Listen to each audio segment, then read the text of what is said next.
A lot of things going into this album, a lot of thoughts, a lot of emotions, a lot of grand schemes and small plans coming together to create another piece of music, you know, that I'm very proud of, and as well as proud of everybody who was a part of making it happen. People always ask me, they say, man, is this like Food and Liquor 2, you know, you taking it back? And I said, not necessarily. I think with this record, we've taken it forward with that. And don't get caught up in the food and liquor part. You know, I want you to get caught up in the great American rap album part. You know? And not that it's egotistical, or I think that I'm great, because I don't. But I think that the American story is something that is great, and it needs to be told from every perspective. You know, one of my mentors, may he rest in peace, I got a chance to build with him and be a part of his process before he passed.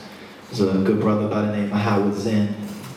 Howard Zinn wrote a book called The People's History of the United States of America.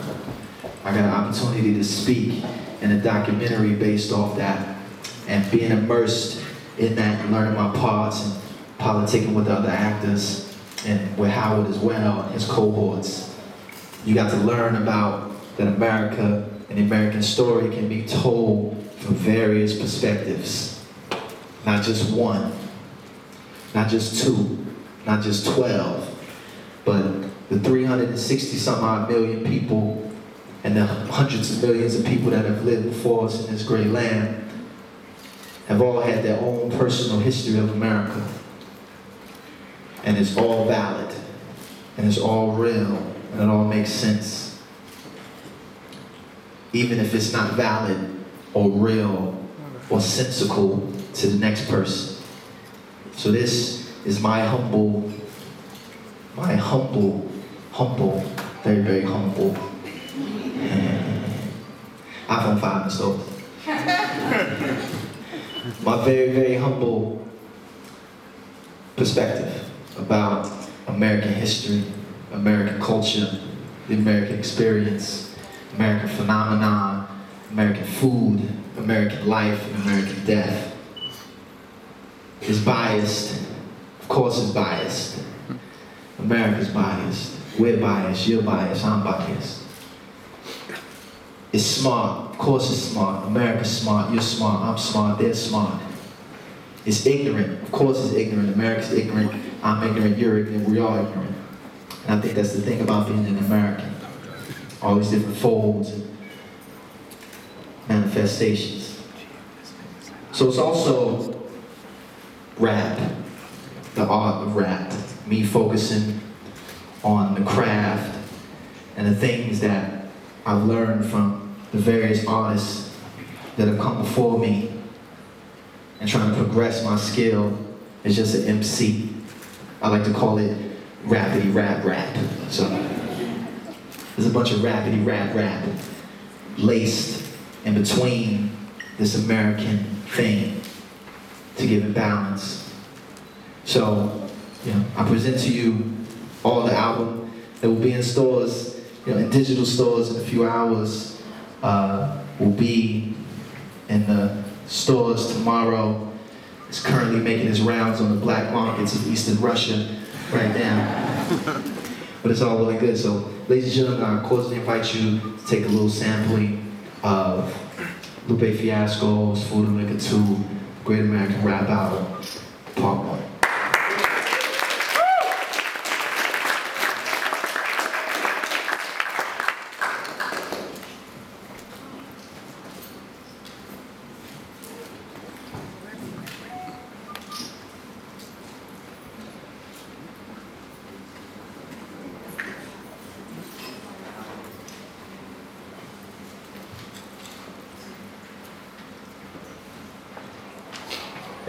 Jazz, hoodies, afro, lock, teddy bear, liquor bottle shrines, rock, paint, prayer rugs, church pews, Mexican corn stands, blood, sweat, and tears, police batons, gas masks, and bullets create graffiti on corners, murals that salute freedom, or death for liberty. Be it Inglewood or Egypt, Bed-Stuy or Baghdad, Syria or Liberia, the West Bank or the West Side of Chicago, where food and liquor stores. Strange Fruit, which is a song about the oddity of lynching, of seeing people hanging from trees as if they were a fruit, this wretched fruit. The song was written by a white guy, sung by a black man. You know, it just speaks to how integral we are with each other. You know, how interlaced and intertwined America is. There's a line. The line opens up and it says, "Now I can't pledge allegiance to your flag, because I can't find a reconciliation with your past." When I was a little kid, my mother and my father, when we went to school, we used to say the Pledge of Allegiance. And my father and my mother, one day she told us that we don't say the Pledge of Allegiance. And I was like, wow, like we don't say the Pledge of Allegiance, so what do? Do we sit down? Is that unpatriotic? Is it un-American? I don't understand why. And I added on to it, you know, that we don't say the Pledge of Allegiance yet. And I was like, why? Not yet. I said, why not? It's because you don't understand what you're pledging allegiance to. You got to go out and learn and understand and define what it means to be an American. Define what it means to be patriotic. Which means that you have to understand everything that this country is about. Everything that you're from. And you are an American and be proud of that. But understand it. Take the good with the bad. They always say the lesser of two evils. But you gotta understand both of them two evils. And that was something a lesson that I've been learning my entire life.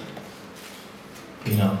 So I don't want to get misconstrued as this is less of an attack. It's not even an attack at all. This is an attempt to try and understand what we are, who we are from our point of view. The hook of the record, if you couldn't make it out, it says, "Man, ain't it mean? Strangest thing you've ever seen. Oh, would you look at how they swing? Would you look at how they swing? But they ain't dead, no. No, I didn't die, y'all. I cut myself down. Now I admire my fall into grace." And it was trying to recapture some of that dignity of those bodies that Billie Holiday sung so sweetly about in that original Strange Fruit, bringing some dignity back. And there's a caveat in the song where we called it the art of falling off. You know, it's just kind of like people thought I got whacked on lasers, but no, it's really about sometimes to find that grace, you have to fall into it. It's not about rising up and being better and being bigger than everybody. Sometimes it's about humbling yourself and coming down to find your grace. So that was that. The next song is called Roses, Ital. And this is my niece at the front spitting this revolutionariness right here.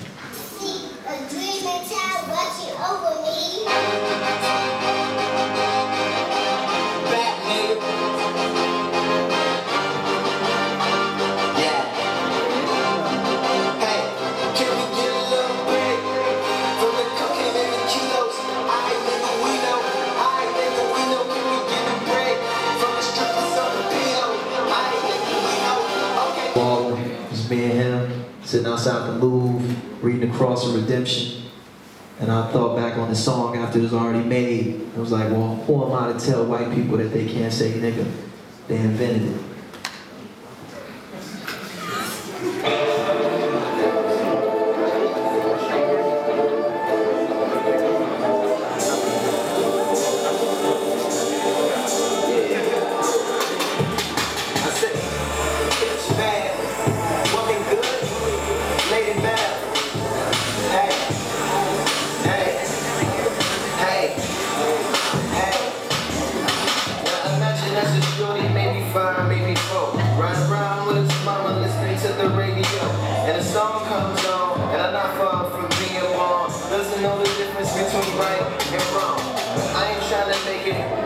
Complex, but let's just say shorty has an undeveloped context about the conception of women these days. His mama sings along, and this is what she says. Because I'm a bad bitch. A lot of the songs that you hear, you know, you'll live with, you know, and break down and start to understand.